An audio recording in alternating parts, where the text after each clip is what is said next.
It's dangerous here. People want to kidnap me. Those were the words YouTuber and vlogger Elliot Eastman spoke on camera.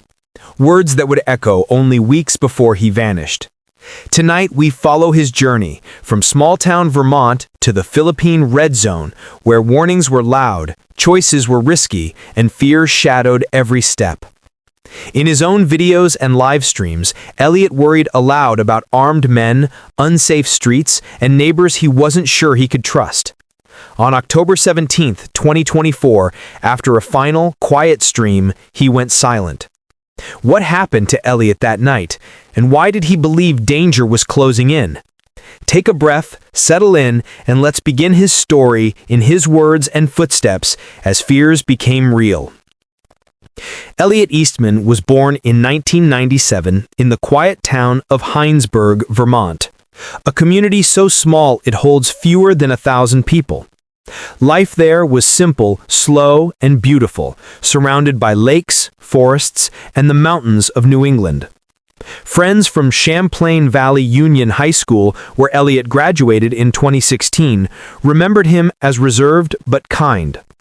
Afterward, he studied at Ithaca College in New York before returning home, taking work as a DoorDash and Uber driver. In his spare time, Elliot loved photography, skiing, and nature. His car was fitted with creative lighting setups, reflecting his eye for visuals. But the small-town rhythm eventually felt too quiet for him. Charming though it was, Hinesburg offered little in the way of opportunity or excitement. Elliot longed for something greater, a chance to see the world, share his experiences, and step far outside his comfort zone. That desire grew stronger until by late 2023, he was ready to leave behind the familiar safety of Vermont for an unknown life thousands of miles away. At the end of 2023, Elliot tied up his loose ends in Vermont, said his goodbyes, and boarded a plane from Burlington International Airport. His destination, Manila, capital of the Philippines, 8,000 miles from home. What drew him there remains uncertain, but Elliot's plan was clear. He wanted to travel, live cheaply, and build his YouTube channel with videos of daily life abroad.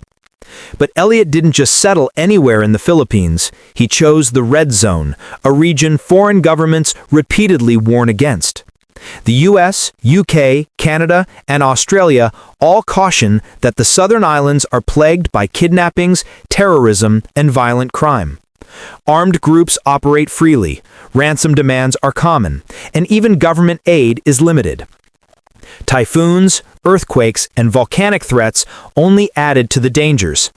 To outsiders, these warnings are reason enough to avoid the area. To Elliot, they became part of his story. He took pride in being one of the few Westerners daring enough to live there. It was a decision that placed him at the heart of risk, a place where foreigners stand out and where safety can vanish overnight. From the very beginning, Elliot knew safety was uncertain. Yet during his time in the mountains of Zamboanga del Norte, fate seems to intervene. He met a young woman named Keisha Jala, the daughter of a local shaman. For Elliot, it was love at first sight. Within months, they were married, binding him more deeply to his new home. The couple lived modestly in Sabuco, a coastal municipality well inside the red zone. Elliot rented a small apartment for the equivalent of about $50 a month. It had cracked walls, a bathroom tucked into a crevice, and bare essentials. But he proudly filmed it for his viewers. His early vlogs captured raw glimpses of daily life, simple meals, crowded streets, and nature's beauty clashing with its unpredictability. Back home briefly in 2023, Elliot built his online presence, creating Facebook, YouTube, and TikTok accounts, adding donation links for PayPal, Venmo, and Buy Me a Coffee. With living costs so low, even small contributions stretched far in the Philippines. By early 2024, he returned to Sabuco, determined to make YouTube his main income. Good morning, everybody. It's already afternoon, actually, but just doing some stuff like investing some money in our business this morning. We had a guy who we're investing some money with, he came by. By 2024, Elliot had uploaded more than 500 videos. His content was raw and unpolished, showing him cooking simple meals, exploring markets, or battling power outages. One of his first vlogs set the tone, living in the most dangerous area of the Philippines' red zone. His style was candid, like talking to a friend rather than an audience. Installing another Wi-Fi somewhere else, so yeah. Basically it. And 31:40 in the afternoon. He opened a small store on the beach, selling snacks, toothpaste, cooking oil, and noodles, marking up prices by about 30%. He even installed Wi-Fi, renting access to neighbors, a rare luxury in the community. In one video, he proudly showed shelves of canned goods, telling viewers, "Today is our first day open. We've had a couple of sales so far." But Elliot wasn't content to stop there. By mid-2024, he expanded into riskier territory, loaning money at 20% interest. It was profitable, but it made him a competitor to local criminals. At the same time, his visibility as a foreigner signaled wealth, even if he lived simply.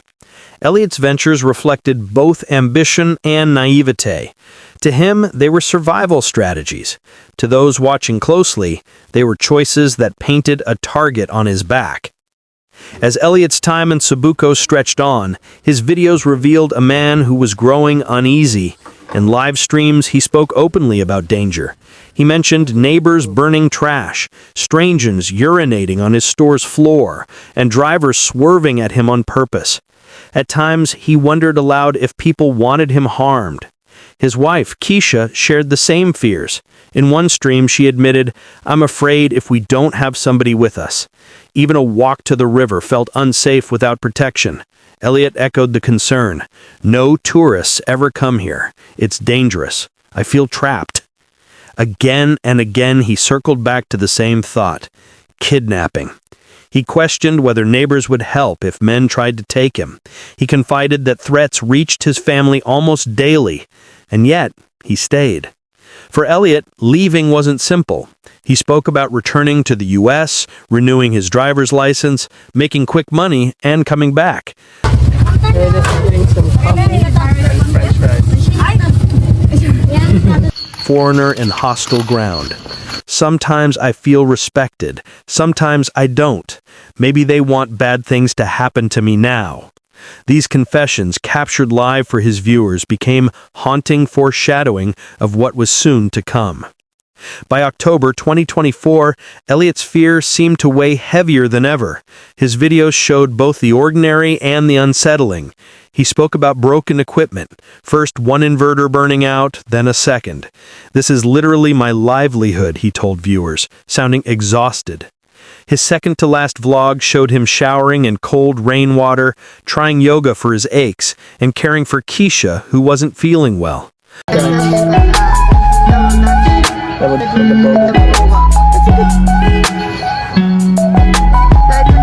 October 17th, he went live one final time. Sitting on the kitchen floor, eating quietly, Elliot looked distant. When asked if he enjoyed the Philippines, he answered slowly, I'm tired of seeing myself, dude. What the fuck?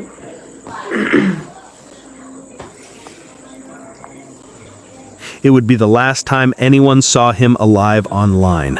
Hours later, danger arrived at his doorstep.